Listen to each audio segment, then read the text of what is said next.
cabeça assim, olha, no dia que Jesus voltar, vai ser um dia terrível, vai ser muito terrível. E de repente, pessoas que conviveram com você, você não teve coragem, força de perguntar para esta pessoa: você conhece Jesus? Posso te apresentar Jesus? Se você começar a fazer isso, você vai se surpreender. Ou muita gente vai dizer assim: já conheço, e vai fechar a questão. Outras vão dizer assim: eu conheço, mas estou desviado. Aliás, eu creio que o número de desviado é muito grande. Você vai se surpreender com isso. Agora imagina essas pessoas que estão junto de você, dia a dia. Deus colocou você neste lugar para você falar dele, apresentá-lo, orar por essas pessoas. E você não faz. Em respeito àquela pessoa, você está desrespeitando-a. Porque muita gente pensa assim: não, quero respeitar o espaço dela, o limite dela. Esse é o respeito que a gente não pode ter. Porque se tivermos esse respeito, nós estamos desrespeitando aquela pessoa. E o mais grave, nós estamos desrespeitando Deus que nos mandou fazer isso. E nós vamos ver isso nesta manhã. Mateus 28, 19 diz assim: ide, portanto, fazei discípulos de todas as nações, batizando-os em nome do Pai, e do Filho e do Espírito Santo, ensinando-os a guardar todas as coisas que vos tenho. Então é uma ordem. Isto não foi um convite ou uma sugestão do Senhor. Isto é uma ordem. E eis que estou convosco todos os dias, até a consumação do século. Que Deus te abençoe. Fala isso para quem está ao seu lado, mas com alegria, com graça. Que Deus te abençoe. Vamos sentar, vamos.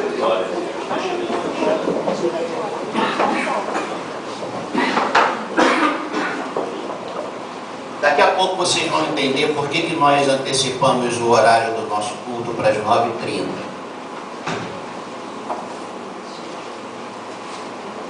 Em uma das igrejas que eu pastoreei, que foi Botafogo, os cultos lá de manhã eram 8 e o outro culto era 10h30. Em uma, quando eu pastoreei, o culto era 9h30.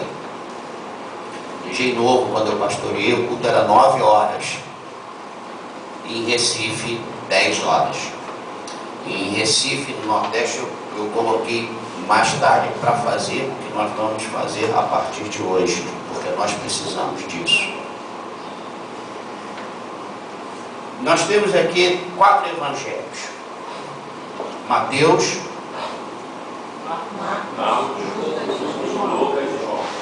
Lucas e João. 4 evangelhos. Se você procurar lá em Mateus capítulo 10, você vai ver que dos 4 evangelhos, somente 2 que escreveram fizeram parte do grupo apostólico, grupo dos 12. Os outros 2 eram discípulos, mas não fizeram parte do grupo apostólico. Os 2 que fizeram parte do grupo apostólico foi Mateus e João. Depois você confere isso lá em Mateus capítulo 10. Marcos e Lucas não fizeram parte do grupo dos 12, mas foram discípulos de Jesus, foram testemunhas oculares de tudo o que aconteceu, por isso eles escreveram. O que eu quero dizer com esta observação?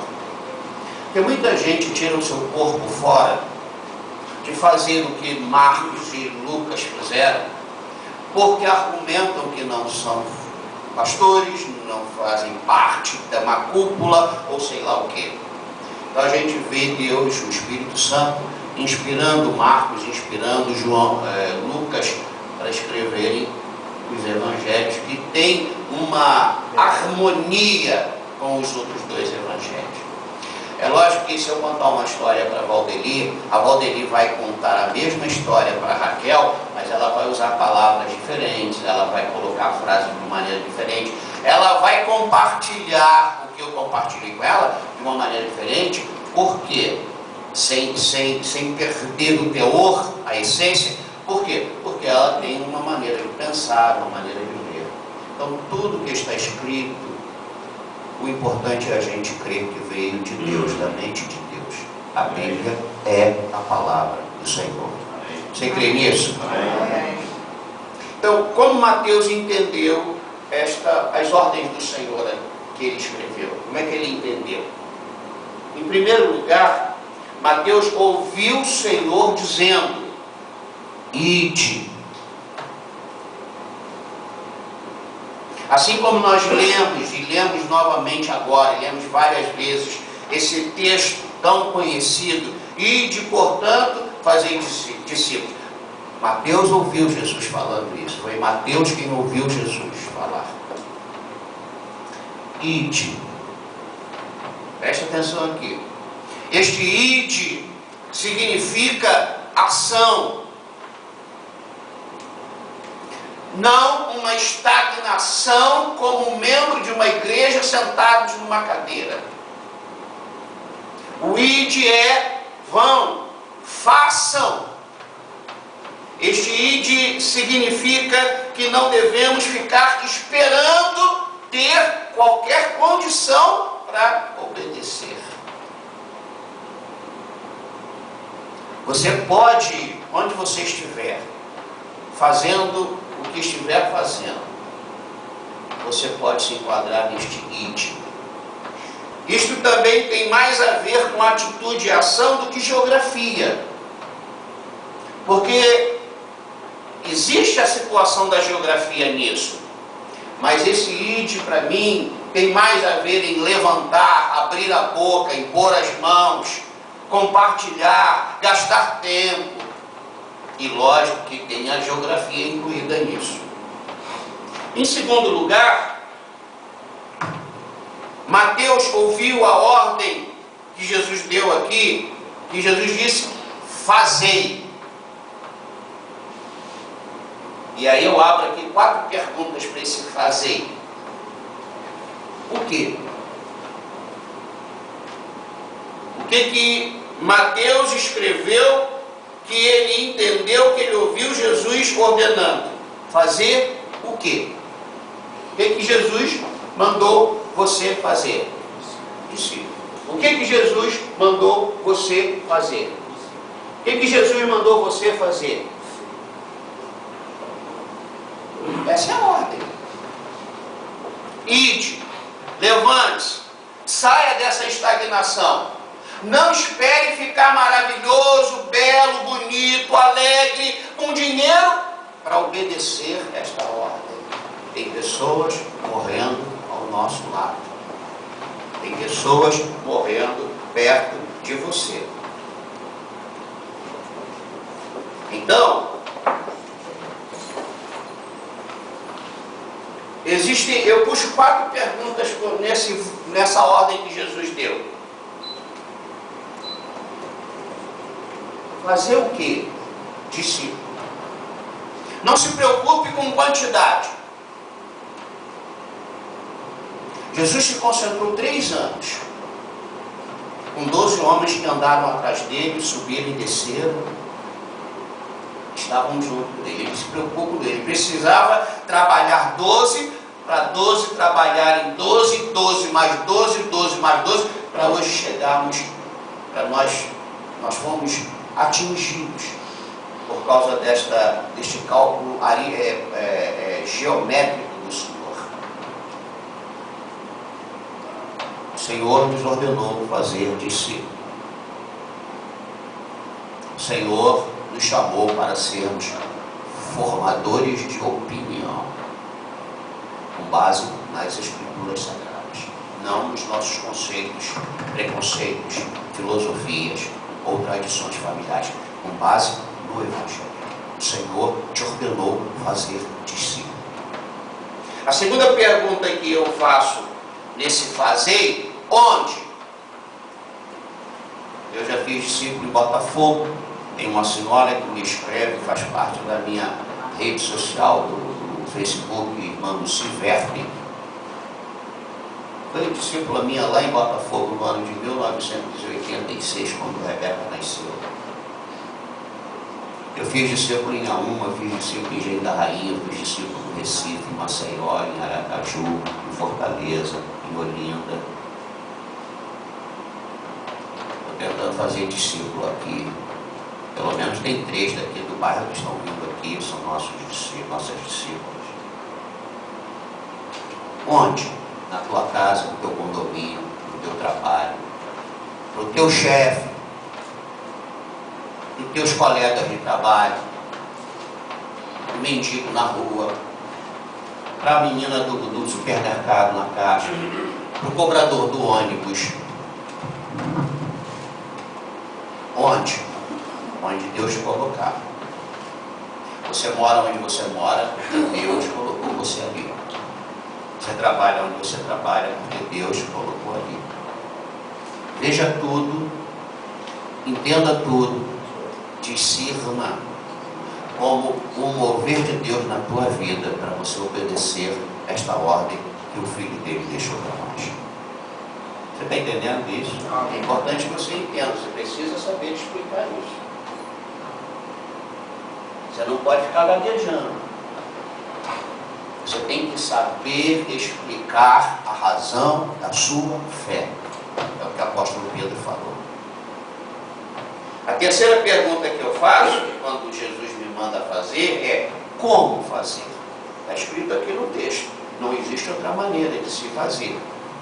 Aqui Jesus disse assim para ele: batizando-os em nome do Pai, do Filho e do Espírito Santo. E não somente batizando,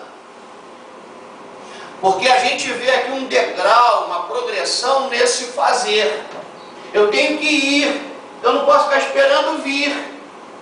Eu tenho que ir.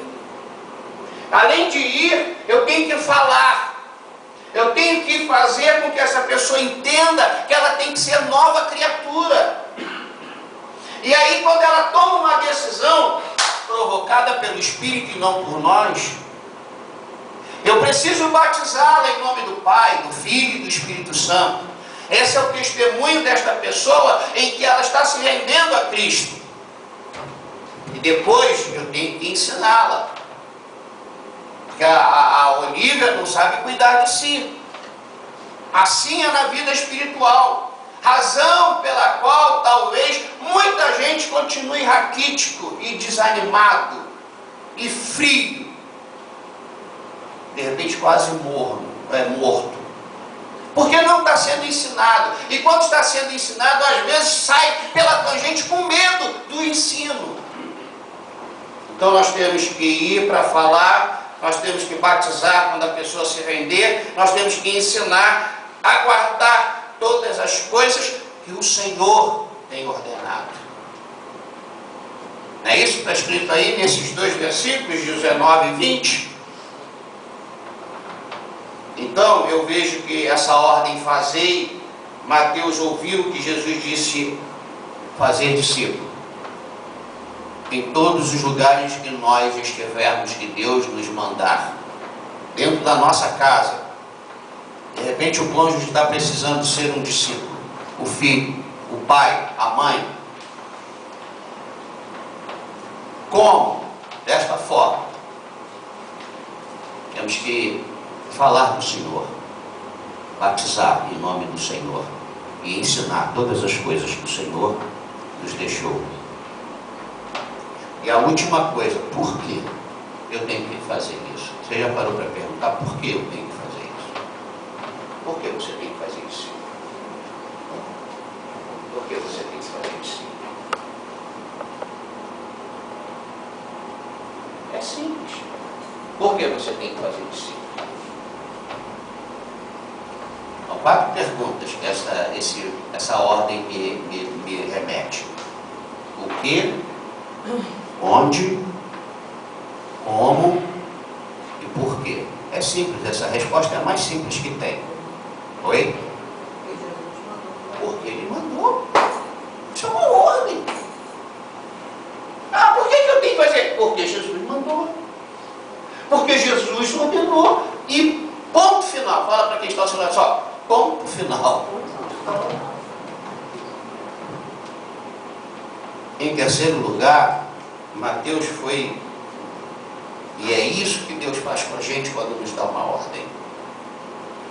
Mateus foi tranquilizado pelo Senhor, que se houver qualquer dúvida, qualquer problema, o Senhor está conosco. Entendeu? Tem gente que fala assim, ah não, isso é muito sério, eu não quero me meter com isso não, Deus me livre.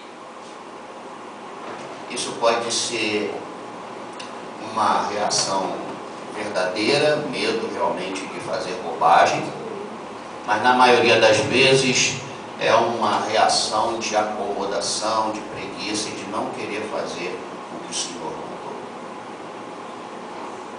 Então Jesus disse assim para ele, e eis que estou convosco todos os dias até a consumação do século, até o mundo acabar.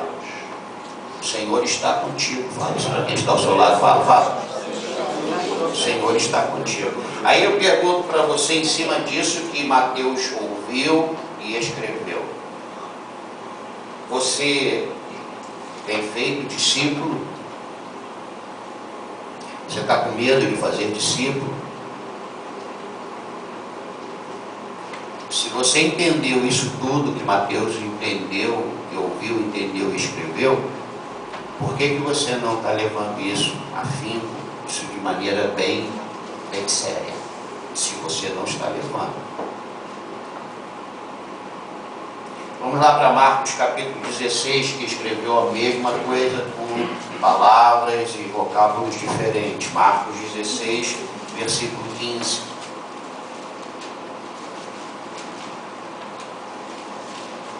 Eu vou explicar, eu vou compartilhar com vocês algumas razões pelas quais a gente não tem obedecido esta ordem do Senhor que Mateus, Marcos, Lucas e João escreveram.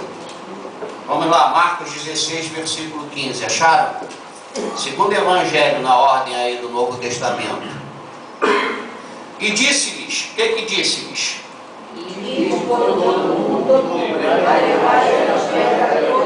A toda criatura. Quem crer e for batizado será salvo. Quem porém não crer será condenado. Estes sinais hão de acompanhar aqueles que creem. Em meu nome expelirão demônios, falarão novas línguas, pegarão em serpentes, e se alguma coisa mortífera beberem, não lhes fará mal. Se impuserem as mãos sobre enfermos, eles... E agora com esse texto eu quero que você estenda a mão para o Daniel, nosso irmão que está nos visitando. Eu quero que nós, com a nossa declaração de fé, o Daniel seja curado nesta manhã. Querido Deus e Pai, em obediência à tua ordem, Daniel está precisando da cura divina.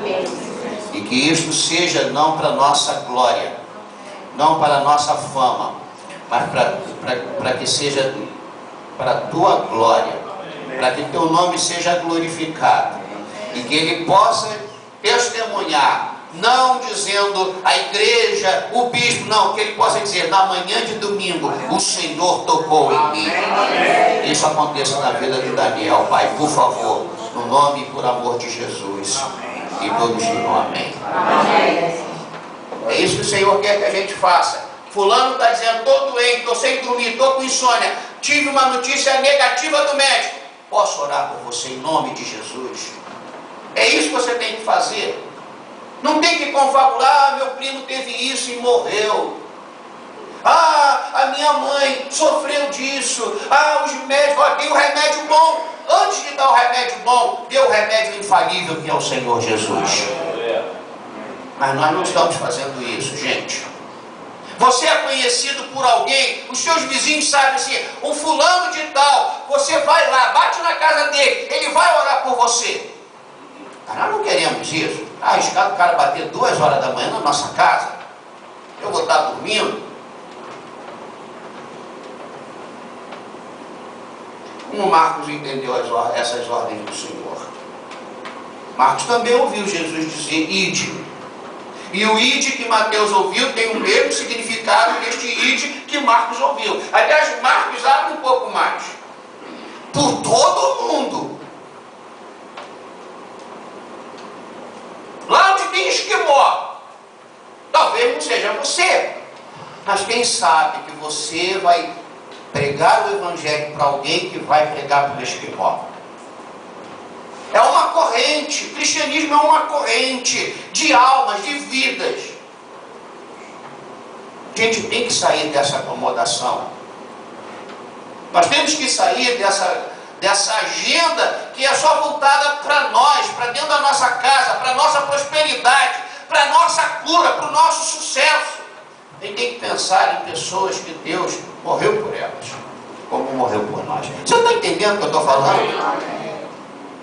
Marcos entendeu também o que Mateus entendeu. Marcos ouviu o que Mateus ouviu. O Senhor quer que a gente saia da nossa zona de conforto. Ide. Mas eu não sei pregar. Não tem problema. Tu vai aprender. E você não sabe pregar ainda? Você só tem que falar. Você conhece Jesus?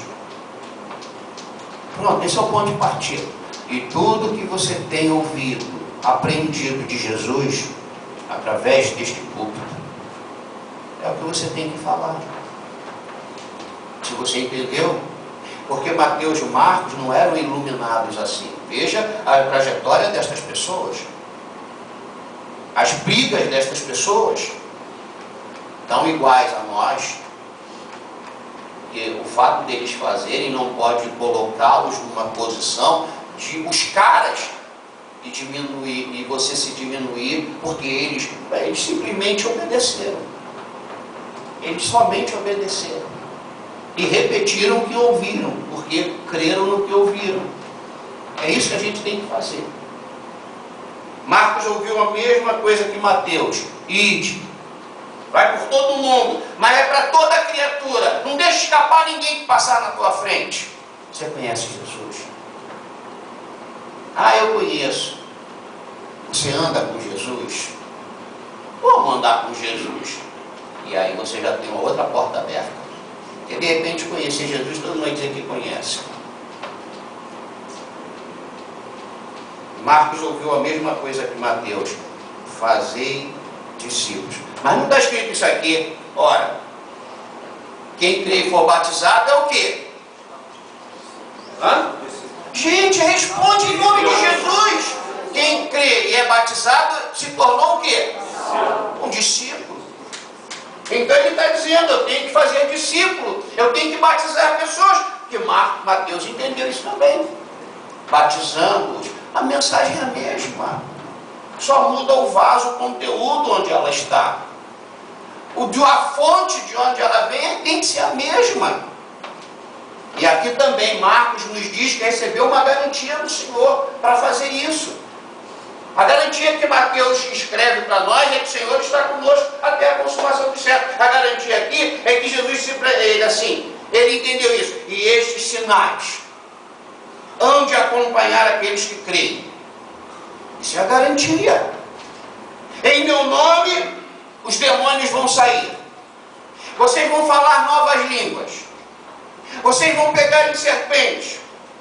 Se alguma coisa beberem, mortífera beberem, ou comerem, não lhes fará mal. Se vocês impuserem as mãos e orar pelo Daniel, ele vai ficar curado. Amém. Mas as pessoas não ficam curadas, a gente não está orando, a gente não crê nisso.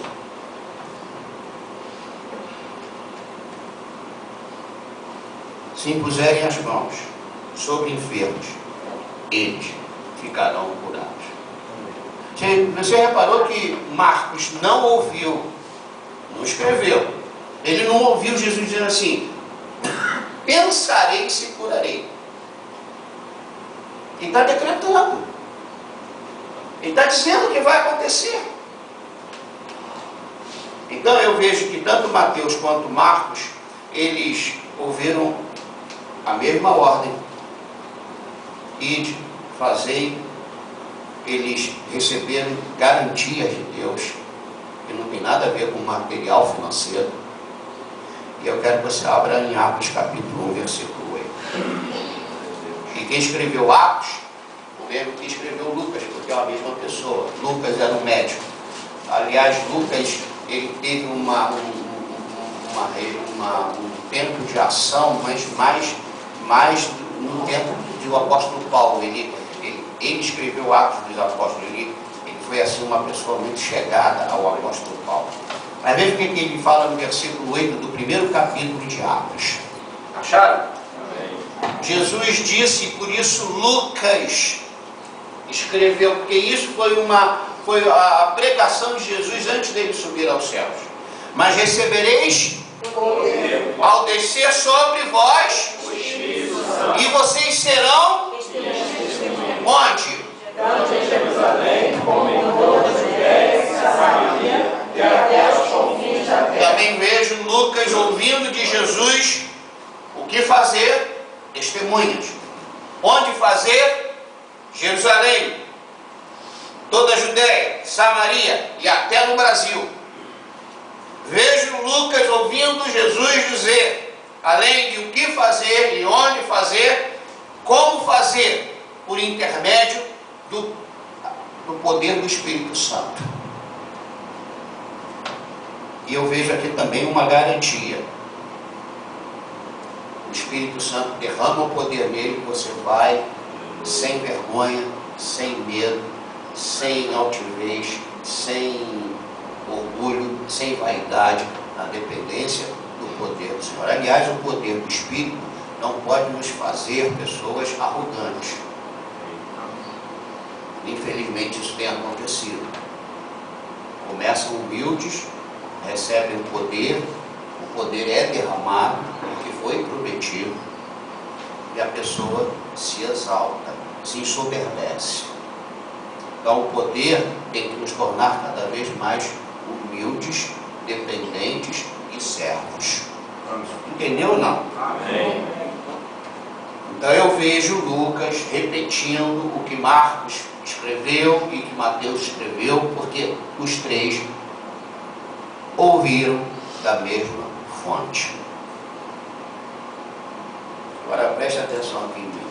Estas ordens do Senhor Jesus são para evangelizar toda criatura, inclua a sua família, inclua a sogra, inclua aquela pessoa chata do teu trabalho, inclua aquele vizinho que põe o som alto que você quer orar e não consegue. Não o odeie.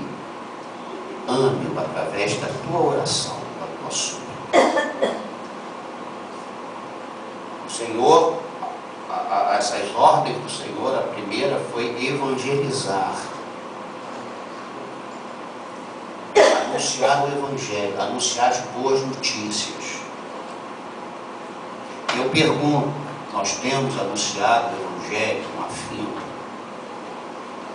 Você tem feito isso como uma profissão, uma vocação, uma ordem recebida do Rei da Glória? Eu vejo que estas ordens do Senhor Jesus, ela tem a ver também com discipular pessoas.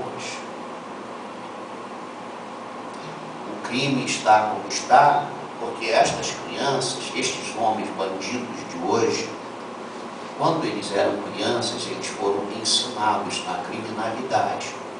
É isso que aconteceu. Deram uma arma para ele, para aquela criança, e falaram, você tem que fazer isso. Ensinaram, colocaram no coração estas crianças, que hoje são os bandidos, colocaram no coração dela que não tem jeito, tem que ser a base do tiro, do fogo.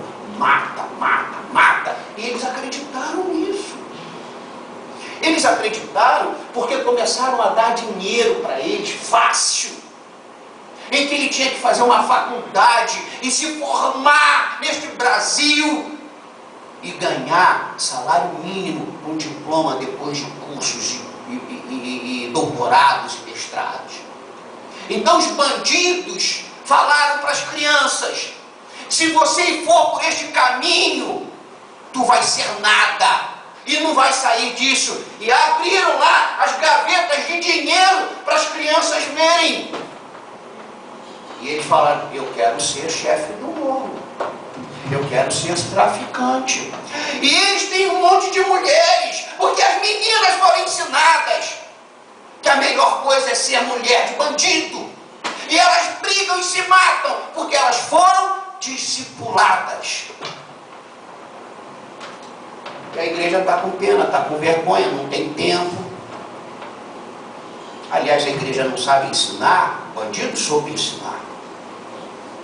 O bandido não tem medo. A polícia tem medo dos bandidos.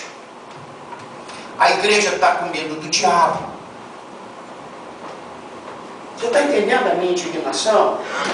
Você está entendendo? Está aqui comigo ainda? Não adianta a gente evangelizar se não fizermos dos evangelizados discípulos do Senhor. E não podemos discipular se não evangelizarmos. E o Senhor não quer que evangelizemos e deixemos para lá. Somos discípulos do Senhor, fazendo discípulos para o Senhor?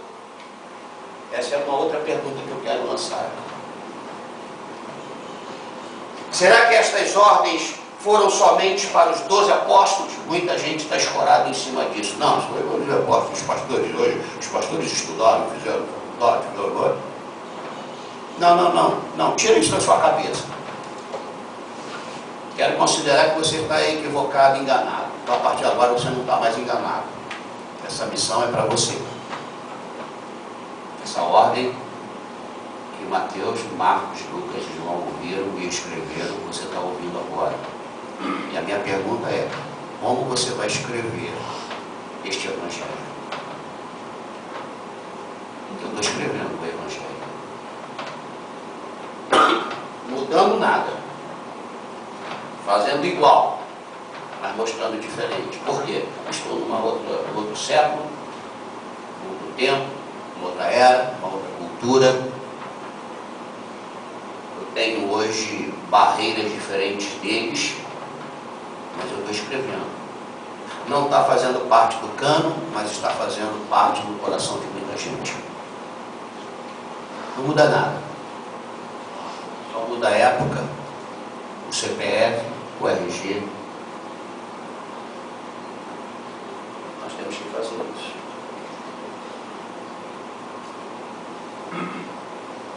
A obediência a estas ordens do Senhor Jesus é a base para todas as outras coisas. Não há cristianismo sem evangelismo e discipulado. Não há cristianismo. Mas as igrejas estão lotadas. Não há cristianismo sem evangelismo e discipulado. Não há. Não há. Ao longo do tempo, estas ordens foram modificadas a ponto das pessoas ficarem com medo e negligenciarem e acomodadas ao longo dos anos. Estas ordens. Então não importa como você fala, desde que o que você fala seja o que Jesus falou. Entendeu isso? Não importa como você faz, desde que o que você faz esteja dentro da ética, da moralidade, da espiritualidade e como Jesus mandou fazer. Você não tem que fazer igual a mim. Você não tem que ter uma voz igual a minha. E talvez você nunca vai pôr um colarinho no seu pescoço. Mas você tem que fazer o que Jesus mandou. Aliás, essa é a marca de que nós somos cristãos de verdade. Estas ordens têm sido negligenciadas por algumas razões. E eu quero compartilhar essas razões e encerrar essa mensagem de hoje. Estas ordens têm sido negligenciadas em primeiro lugar porque falta amor. E eu estou em cima da Bíblia. O apóstolo Paulo falou que no final dos tempos o amor quase por aí foi Jesus que falou. Falta amor. Um pai e uma mãe conseguem ficar uma madrugada inteira por causa do seu filho, e isso é correto. Mas um discípulo muitas vezes não tem coragem de sair da sua casa de madrugada para socorrer o seu conservo. Muitas vezes nós não estamos dispostos a abrir mão do nosso feriadão para contribuir com a nossa igreja. Está entendendo o que eu estou falando? Amém. Falta amor. Falta de amor pela própria família, que tem de pais, educando seus filhos com presentes, dinheiro, colégios caros, mas não estão nem aí de como eles estão ouvindo e entendendo a palavra do Senhor. E porque tem um caso na família, eu fico pensando como deve ser crianças que, além de não terem os pais juntos no bairro perto, que parece uma coisa linda e maravilhosa, ele tem 2 casas. Aliás, uma criança que eu ouvi falar numa reportagem, falou para outra: é melhor que teus pais separem, porque você vai ter 2 casas, 2 festas de aniversário. A mente das crianças estão sendo discipuladas assim. E na casa da mãe, o que essa criança ouve de Jesus? E na casa do pai, o que essa criança ouve de Jesus? Quando está com o pai o leva para a igreja. O pai está preocupado em se unir com a mãe, já que não conseguem viver juntos, para falar: vamos cuidar do nosso filho, que nós vamos ter que prestar contas ao Senhor. O que você está ensinando? Onde você está levando? Ah, não está nem aí, eu estou dando dinheiro, estou pagando o melhor colégio da cidade do pai. Falta amor. Amor não significa se dar tudo de material, esquecendo o espiritual. Aliás, seu filho, as crianças, elas querem mais a presença dos pais do que todo o dinheiro que você ganhar e colocar na mesa. O seu filho pode não entender e não gostar de não ter o tênis que custa R$500. Mas quando ele atingir a idade do entendimento, ele vai dizer: meu pai e minha mãe sempre estiveram perto de mim. E é isso que faz a diferença. Falta amor, gente. E nós, discípulos, precisamos passar essa mensagem. Falta amor pelos conservos que servem a Deus junto com a gente. E por quem também não é da nossa família. Falta amor nos nossos corações. Isso é a palavra de Jesus. Quantos filhos querem casar e casar de qualquer maneira para se verem livres? Ou para ter alguém perto porque nunca teve? E quantos pais que estão doidos para os filhos casarem para não terem mais responsabilidade nenhuma?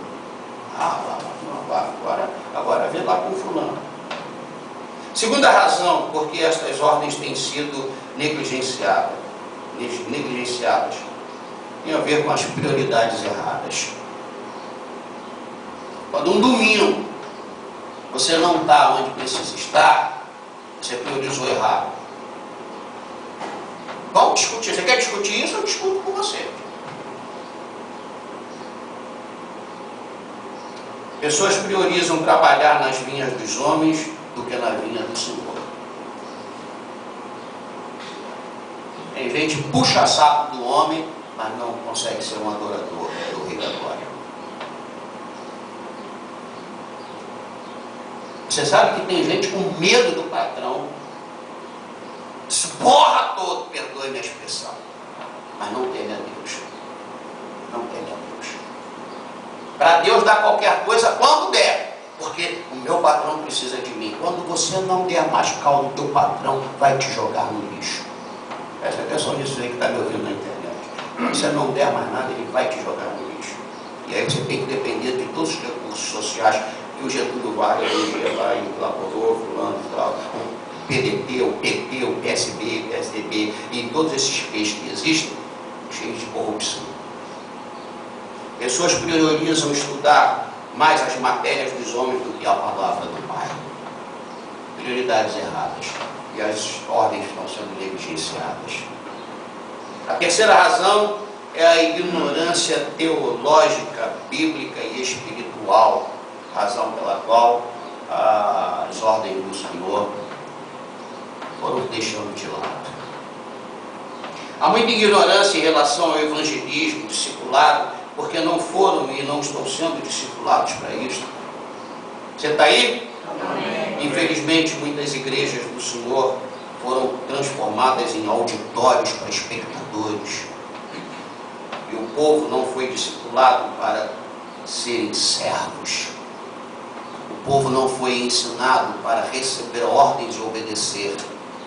O povo está sendo ensinado para dar ordens para Deus fazer o milagre acontecer. A quarta razão é uma desorganização, um egoísmo e falta de tempo que existe nesses dias. Evangelizar e discipular, presta atenção nisso, dá trabalho, cansa, requer tempo. E olha, pode acreditar no que eu estou falando, aparentemente não é tão abençoador, pelo menos aqui na terra, mas lá em cima tu vai ter um grande galardão se fores obediente nestas ordens que o Senhor deixou.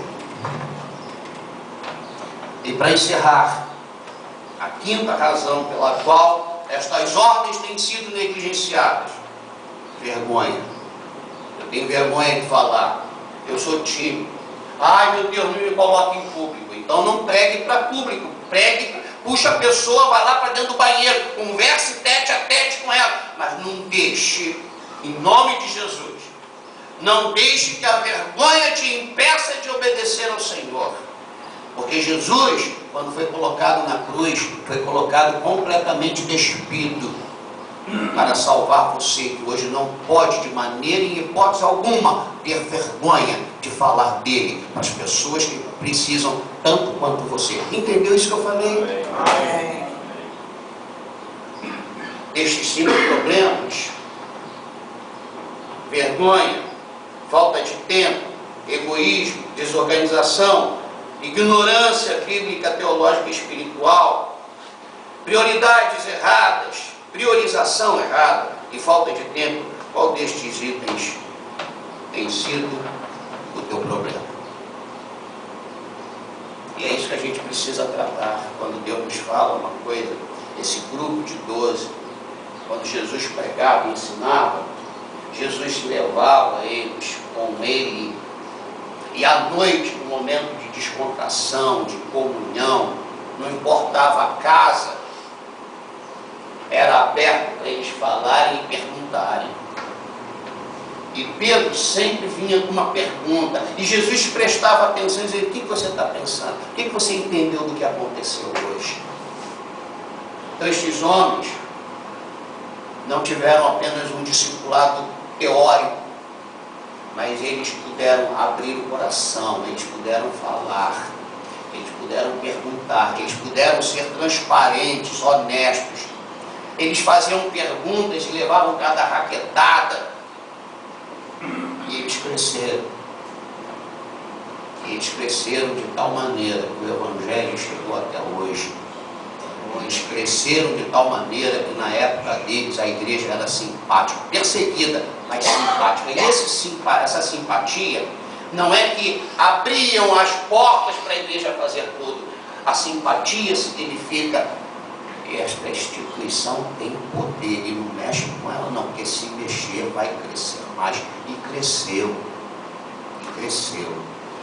porque 12 homens não fizeram nenhuma faculdade de teologia, mas estes homens andaram com aquele que forma qualquer um acima de qualquer pessoa, simplesmente está recebendo sabedoria dos altos céus. Qual destes problemas atrapalha você? Se é uma pessoa envergonhada, isso tem tratamento. Aliás, todas essas coisas que eu relacionei, e isso que eu tenho notado, que estou compartilhando com vocês hoje, eu estou com isso aqui há mais de 30 anos trabalhando em meu coração e revendo se neste ano eu posso falar isso. Há uma ignorância. vezes nós não conseguimos responder uma deixa, igual a domingo da nosso aniversário, o pastor fez uma pergunta, ficou todo mundo calado. Ah, mas eu sabia, então não responder. É vergonha de falar, de responder, está errado, temos que corrigir isso. Vocês entenderam? Amém. Entendeu, Irati? Eu não posso só fazer parte de um número de uma igreja. Você não pode só fazer parte, você não pode ser apenas um dizimista. Você não pode ser um ofertante só. Você tem que ser um discípulo. Você tem que fazer discípulo. Você tem que batizar pessoas. Você tem que acompanhar, orar. Você tem que ter o trabalho de escrever para depois compartilhar. Foi isso que eles fizeram. Hoje nós estamos aqui, eu estou pregando, porque homens prestaram atenção. Falou, isso é muito importante. Se eu não anotar, como é que os meus bisnetos vão saber disso? Eles anotaram. Por isso você tem que criar esse hábito. Anote para você, para o próximo, para o vizinho. Não confie na sua memória. Seja um discípulo aplicado. Seja alguém que quando chegar a hora o Senhor vai dizer assim: servo bom e fiel, entra no gozo do teu Senhor.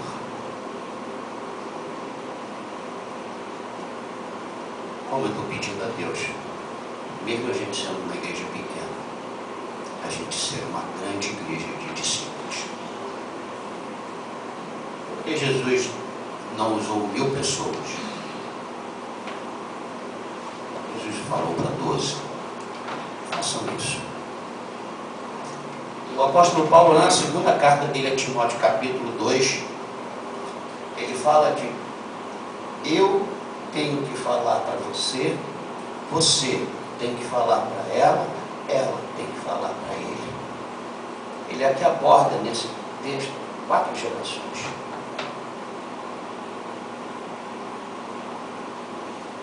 Ele não pode pensar assim: isso aí o bispo está falando comigo, então o bispo está falando com ela, o bispo está falando com ela.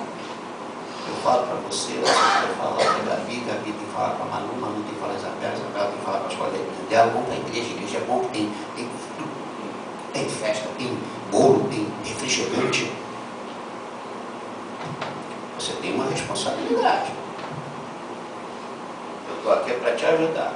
De repente você tem alguma coisa que eu ainda não pesquei na Bíblia para me ensinar que não é tão radical assim, não é por aí. Então eu quero que você me ajude nisso, porque eu estou disposto a ajudar você.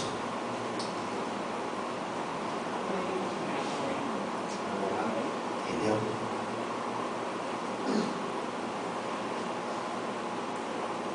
Eu quero convidar vocês agora para 3 coisas. Primeira, para a gente honrar o Senhor por nossos dízimos e ofertas, para a gente pagar nosso aluguel. Após isso, nós temos já arrumado, organizado 3 espaços na igreja.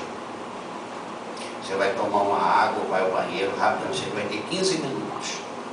E você vai escolher qual dos 3 espaços. E você vai, para a gente trabalhar essa questão que a gente... Isso que Deus falou com a gente nesta manhã. Vocês entenderam?